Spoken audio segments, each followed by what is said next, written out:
Hello students, in last video we have studied about the energy pyramid. In this video today we have to study about the biogeochemical cycle. The name of the cycle is biogeochemical cycle, but I have split the word bio and geo and chemical to understand the meaning of this biogeochemical cycle. अब ये जो biogeochemical cycle है इसका meaning जो है वो हमें पहले पढ़ना है. तो bio means biology, bio means biology. तो बायोलॉजी का संबंध किसके साथ होता है? बायोलॉजिकल. तो इसका संबंध होता है living things. Living things. Biology का संबंध किसके होता है? लिविंग थिंग्स से होता है. और लिविंग थिंग्स जो है, अब जो हम चैप्टर पढ़ रहे हैं वो पढ़ रहे हैं इकोसिस्टम के बारे में. तो इकोसिस्टम और इकोलॉजी में लिविंग थिंग्स को क्या कहते हैं? Biotic factor. क्या कहते हैं? Biotic factor. तो आगे समझ में बायो का अर्थ क्या है. तब geo, geo it is related with the word geology. तो जियोलॉजी जो है, जियोलॉजी इसका संबंध होता है हमारे अर्थ से. और अर्थ के अंदर क्या पाया जाता है? Earth contains water, soil, then it contains the lithosphere, hydrosphere, then also the atmosphere is also the part of earth, and all these components in the ecosystem forms the abiotic factor. और chemicals जो है, the chemical substances that are present in the nutrients. तो chemical का संबंध किसके साथ है? Nutrients के साथ है. तो न्यूट्रिएंट्स जो प्रेजेंट है, तो न्यूट्रिएंट्स ये केमिकल फॉर्म में होते हैं. तो न्यूट्रिएंट्स जैसे प्रोटीन है, कार्बोहाइड्रेट है, फैट्स, विटामिन्स, मिनरल्स, तो ये सब न्यूट्रिएंट्स किससे बने हुए हैं? They are made up of elements, and these elements are the nutrients like that of the carbon, then oxygen, then it also contains the calcium, then magnesium, sulphur, phosphorus,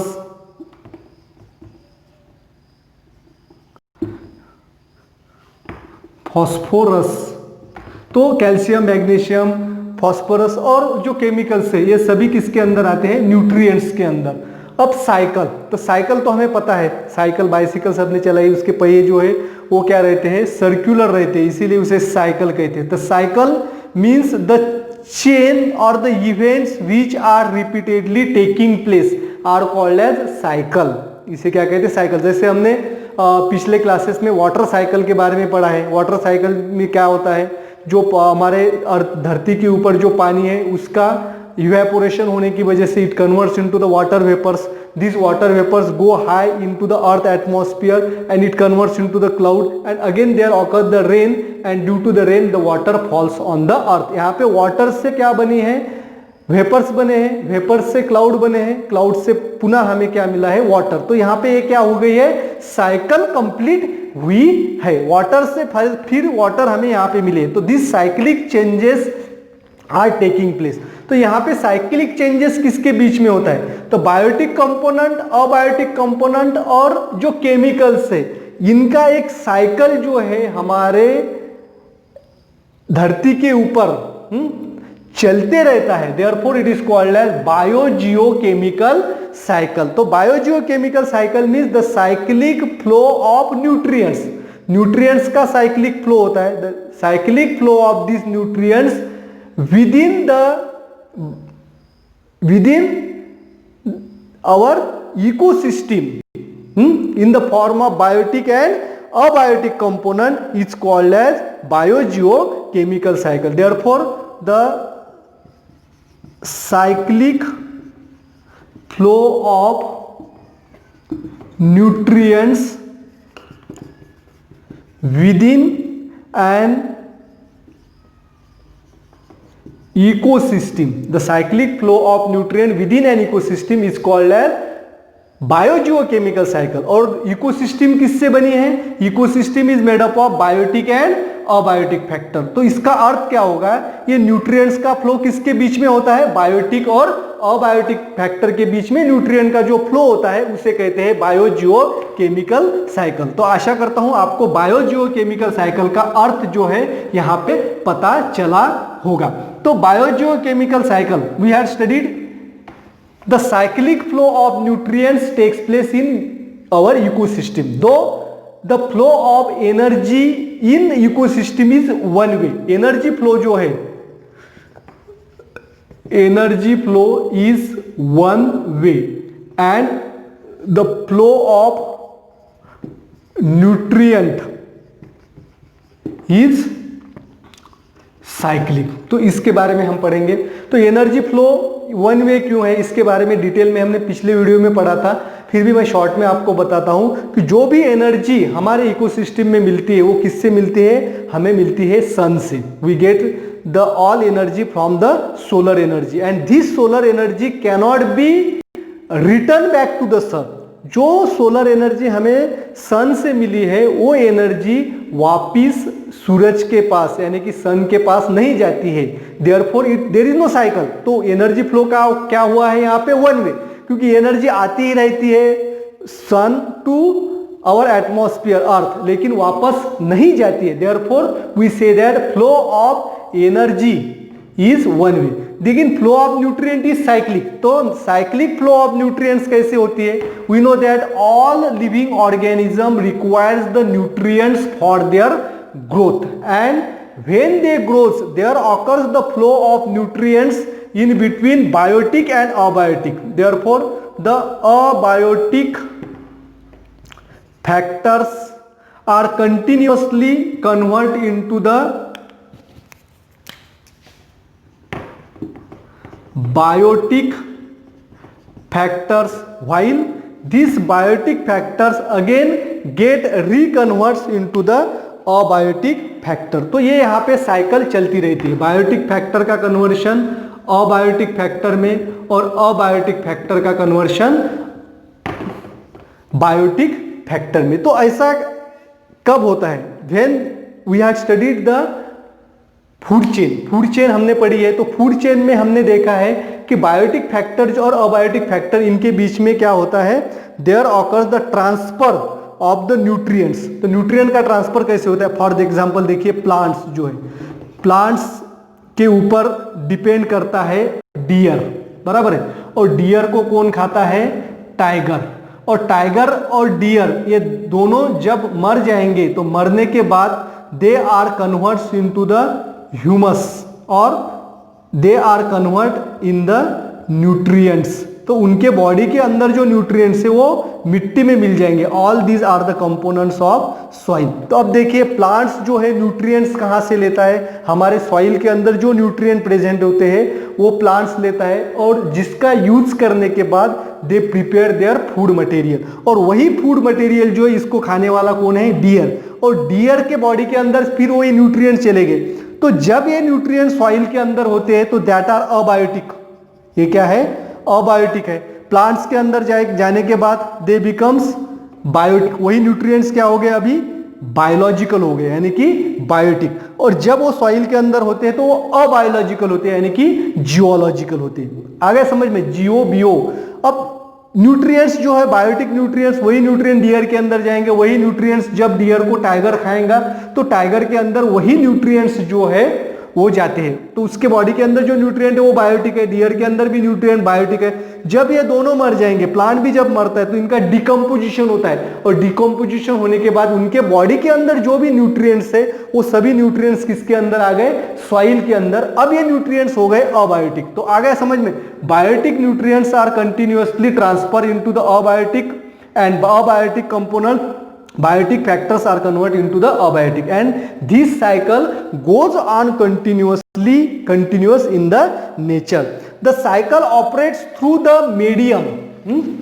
जो cycle जो है ये कौन से मीडियम में होती है, तो it has been operated in the medium of biosphere through hydrosphere, lithosphere and atmosphere. अब बायोस्फीयर क्या होता है, हाइड्रोस्फीयर, लिथोस्फीयर और एटमॉस्फेयर आपको पता है। तो hydrosphere is made up of water, जो भी वाटर बॉडीज है वो सभी हाइड्रोस्फीयर के अंदर आते हैं। Atmosphere it is made up of gaseous medium.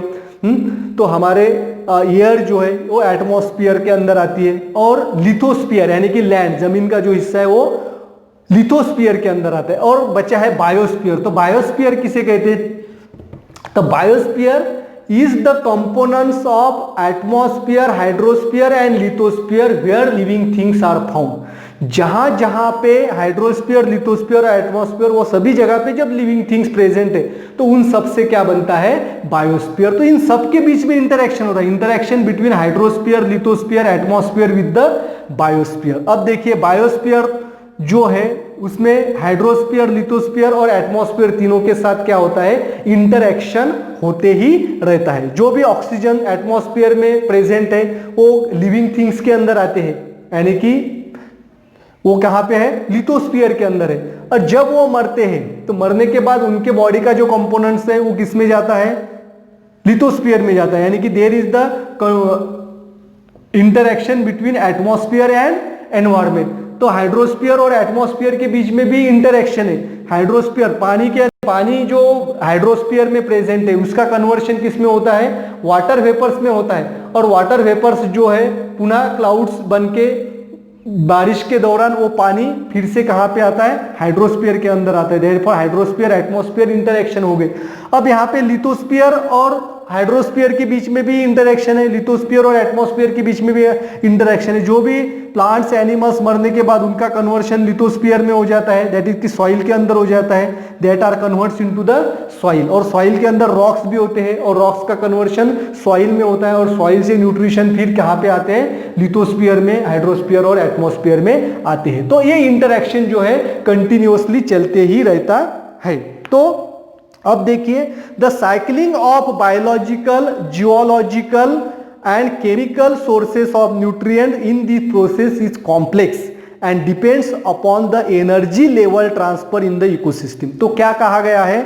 तो जो बायोलॉजिकल, जियोलॉजिकल, केमिकल जो न्यूट्रिएंट्स है इनका जो फ्लो है वो कॉम्प्लेक्स है, और वो किस पे डिपेंड करता है? Flow level of energy transfer in ecosystem. अगर इकोसिस्टम के अंदर एनर्जी ट्रांसफर की लेवल ज्यादा है तो वहां पे ये प्रोसेस फास्ट होगी, और जहां पे एनर्जी फ्लो कम है वहां पे प्रोसेस कम होगी। एक उदाहरण से मैं आपको इसको समझाता हूं। अब देखिए हमारी अर्थ ग्लोब आपने देखा होगा, तो उसके अंदर इक्वेटर का जो हिस्सा होता है, तो इक्वेटोरियल रीजन में टेम्परेचर ज्यादा होता है और बारिश भी ज्यादा होती है।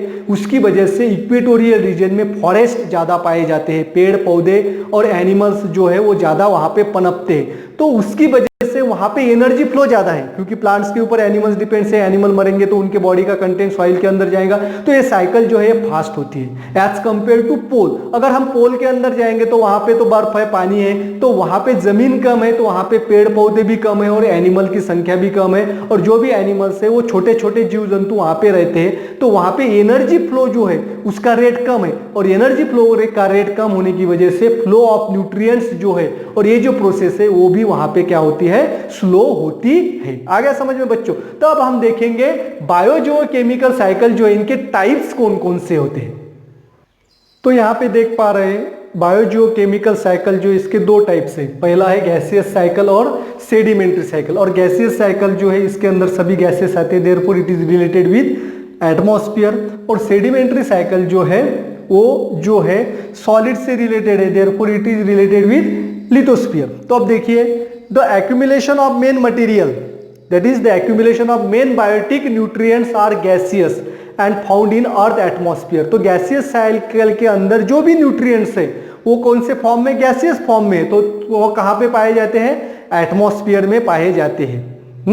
तो गैसियस साइकिल के अंदर क्या आता है? कौन कौन से न्यूट्रिएंट आते हैं? Nitrogen, oxygen, carbon dioxide, water vapours etcetera. तो गैसियस साइकिल कौन कौन सी है? एग्जांपल अगर हमने इसको आपको पूछे which are the gaseous cycle, that is nitrogen cycle, oxygen cycle, carbon dioxide cycle are the gaseous cycle.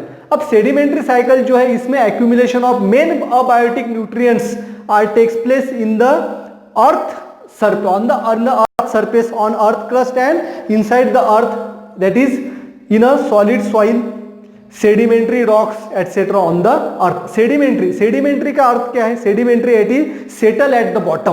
Bottom के अंदर जो भी जमा हुए पदार्थ है उसे क्या कहते हैं, सेडिमेंट्री कहते हैं। देयरफॉर कहा क्या है, सेडिमेंट्री रॉक। सेडिमेंट्री रॉक का अर्थ क्या है, अर्थ क्रस्ट के अंदर जो भी रॉक्स है उसे क्या कहा जाएंगे, सेडिमेंट्री रॉक्स कहा जाता है। तो इसके अंदर क्या कौन कौन से एग्जांपल्स आते हैं, तो sedimentary cycle include the soil components, उसमें न्यूट्रिएंट्स है कैल्शियम, मैग्नीशियम, फास्फोरस, सल्फर और बाकी सभी मिनरल्स जो है वो सेडिमेंट्री इसमें न्यूट्रिएंट्स में आते हैं। तो इट इंक्लूड्स, एग्जांपल का आपको पूछे कभी सेडिमेंट्री साइकिल का, तो आपको एग्जांपल देना है calcium cycle, magnesium cycle, phosphorus cycle, sulphur cycle, all these are the example of sedimentary cycle. और इन दोनों में और क्या डिफरेंस है, तो गैसियस साइकिल जो है इट इज फास्ट, और जो सेडिमेंट्री साइकिल जो है इट इज स्लो। तब गैसियस साइकिल फास्ट और सेडिमेंट्री साइकिल स्लो क्यों है, एक उदाहरण से आप समझ लीजिए। तो गैसियस साइकिल के अंदर आप एग्जांपल लेंगे कार्बन डाइऑक्साइड का। We know that if the carbon dioxide is accumulated beyond the limit in a particular area, कोई एरिया उसके अंदर कार्बन डाइऑक्साइड सबसे ज्यादा जमा हो गए, तो क्या हो जाएगा, जब हवा बहेगी it has been spread over a large area and also it can be absorb by the plants. तो प्लांट्स क्या करते हैं, उसे एब्सॉर्ब करते हैं। दूसरा एग्जांपल देखिए, रोड है, रोड पे सबसे ज्यादा व्हीकल्स चलते हैं, तो रोड्स क्या, रोड व्हीकल्स में से क्या कार्बन डाइऑक्साइड जैसे गैसेस बाहर निकलती है, तो वही जगह पे वो कार्बन डाइऑक्साइड गैस रहती है क्या, नहीं रहती है, क्योंकि आजू जो एनवायरमेंट है, एटमॉस्फेयर एनवायरमेंट है, सराउंडिंग एनवायरमेंट में वो कार्बन डाइऑक्साइड गैस क्या हो जाएगी, फैल जाएगी। लेकिन सेडिमेंट्री साइकिल के बारे में ऐसा नहीं। सेडिमेंट्री साइकिल में जो भी न्यूट्रिएंट्स है, अब न्यूट्रिएंट का साइक्लिक चक्रीयकरण, साइक्लिक पैटर्न जो है, चक्रीयकरण कैसे होता है कि ये जो न्यूट्रिएंट्स है वो लिविंग थिंग के अंदर जाएंगे, और लिविंग थिंग जब मरेंगे तब उनका डिकम्पोजिशन होगा और फिर से वो सॉइल के अंदर आ जाएंगे। तो इस प्रोसेस के लिए ज्यादा टाइम समय लगता है, इसीलिए कहा गया है कि सेडिमेंट्री साइकिल जो है वो स्लो है और गैसियस साइकिल जो है वो फास्ट होती है। एंड ऑल्सो इन दो cycle, that is gaseous cycle, sedimentary cycle, it means all geochemical cycles how the impact of climatic changes and human activities on their intensity, speed and equilibrium, यानी कि उसकी जो speed होती है, biogeochemical cycle की speed, उनकी intensity, तीव्रता ज्यादा है या कम है, और उनका इक्विलिब्रियम यानी कि उनका बैलेंस, क्योंकि बायोजियोकेमिकल साइकिल का बैलेंस होना बहुत जरूरी है। इस पे ह्यूमन एक्टिविटीज और क्लाइमेट में जो भी चेंजेस आते हैं उसका इंपैक्ट होता है। क्योंकि अगर ह्यूमन बीइंग्स जो है, फॉर एग्जांपल एक ही एग्जांपल मैं आपका देता हूँ, ह्यूमन बीइंग ने क्या किया है, बहुत सारे जंगल जो है नष्ट किए, तो उसका परिणाम क्या हुए, वहां पे जो साइक्लिक न्यूट्रिएंट्स फ्लो चलता है वो कम होगा, वहां पे एनर्जी फ्लो का रेट क्या हुआ है, कम हो गया। उसकी वजह से वहां पे वो जो सेडिमेंट्री साइकिल है, गैसियस साइकिल है, उस पे उसका इफेक्ट होता है। आ गया समझ में। तो ये जो दोनों साइकिल जो होती है, गैसियस साइकिल और सेडिमेंट्री साइकिल जो होते हैं वो एक दूसरे से अलग नहीं होते। ऐसा नहीं है कि गैसियस साइकिल एक सेपरेट बायोजियोकेमिकल साइकिल है और सेडिमेंट्री साइकिल एक अलग बायोजियोकेमिकल साइकिल है, ऐसा नहीं होता है। अब एक उदाहरण से समझिए। अब देखिए नाइट्रोजन या न्यूट्रिएंट्स है किसमें, गैसियस साइकिल का। यहाँ पे हमने कहीं पे भी नाइट्रोजन नहीं देखा है। तो गैसियस साइकिल के अंदर जो नाइट्रोजन है, क्योंकि वो गैसियस फॉर्म में, लेकिन अर्थ के अंदर, सॉइल के अंदर भी नाइट्रोजन पाया जाता है in the form of nitrogen oxide. अब नाइट्रोजन ऑक्साइड जो है, नाइट्रोजन ऑक्साइड, तो नाइट्रोजन ऑक्साइड जो है, nitrogen oxide is in form of solid state and it is found in the earth soil. Soil के अंदर नाइट्रोजन जो है नाइट्रोजन ऑक्साइड के रूप में पाया जाता है। दूसरा एग्जांपल आप देखिए कार्बन डाइऑक्साइड। तो कार्बन डाइऑक्साइड के अंदर जो है कार्बन होता है, कार्बन डाइऑक्साइड के अंदर कार्बन होता है, it is in gaseous form. कौन से फॉर्म में, गैसियस फॉर्म में कार्बन जो है वो कार्बन डाइऑक्साइड में होता है। और हमारे सॉइल के अंदर क्या होता है, कोल होता है। कोल यानी कि इसके अंदर होता है carbon, it is in the form of solid, that is the sedimentary. यानी कि एक ही न्यूट्रिएंट्स जो है वो गैसियस में भी प्रेजेंट होते हैं और आपके सेडिमेंट्री साइकिल में भी प्रेजेंट, सेडिमेंट्री साइकिल के अंदर भी, सॉइल के अंदर भी प्रेजेंट होते हैं। इसीलिए गैसियस साइकिल और सेडिमेंट्री साइकिल ये दोनों अलग अलग नहीं होती है। अब कार्बन जो है वो, कार्बन हमारे बॉडी के अंदर भी है, सभी प्लांट्स के अंदर भी होते हैं, लेकिन कार्बन जो है कोल के अंदर सबसे ज्यादा दिनों तक टिका हुआ रहता है और हमारे बॉडी के अंदर ज्यादा दिनों तक नहीं रह पाता। क्यों नहीं रह पाता? क्योंकि प्लांट्स और एनिमल जो है वो जल्दी उनका लाइफ स्पैन जो है वो कम होता है, वो लाइफ स्पैन जो है खत्म करने के बाद वो मर जाएंगे, तो उनके बॉडी के अंदर जो कार्बन है वो क्या पे जाएगा? फिर जमीन के अंदर जाता है। लेकिन कोल के अंदर कार्बन जो है वो सालों साल वैसे की वैसे ही पड़ा रहता है। तो आशा करता हूं आपको बायोजियो केमिकल साइकिल समझ में आए होंगे। तब बायोजियो केमिकल साइकिल्स में जो अलग अलग साइकिल्स आते हैं, जिसमें ऑक्सीजन साइकिल है, नाइट्रोजन साइकिल है, carbon dioxide cycle, water cycle, इसके बारे में हम नेक्स्ट वीडियो में पढ़ेंगे। Okay, thanks for watching the complete video. Don't forget to subscribe the channel and if you like the video then make it like. Thanks.